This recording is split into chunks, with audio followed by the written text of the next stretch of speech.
অন্নপূর্ণা পুজোর একটা mini blog share করছি। আমার এক বান্ধবীর বাড়িতে প্রতি বছর এই পুজো হয়, আর প্রতি বছরই নেমন্তন্ন করে আমাদের সবাইকে, আমরা যাই, আর আমি এখানে গিয়ে অঞ্জলিও দিই। তো যাই হোক, খুব বিশাল বড় করে পুজো হয়, অনেক লোকজনও খায়। তো এই যে ঠাকুরমশাই পুজো করছে, আমরা সব পুজোতে বসেছি, আর তারপরে অঞ্জলি দেওয়া হলো পরপর সবার। অঞ্জলি দিয়ে সবাই বসে একটু আড্ডা দিলাম।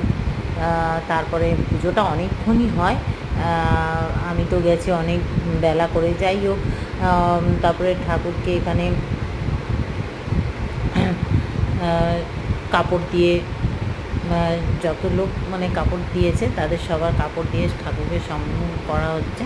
এদিকে সবাই বসে আমরা অঞ্জলি দিচ্ছি, আর এখানে সব লোকজন খাবে, তার রান্নাবান্না হচ্ছে, ভোগ তরকারি এগুলো হয়, খিচুড়ি ভোগ।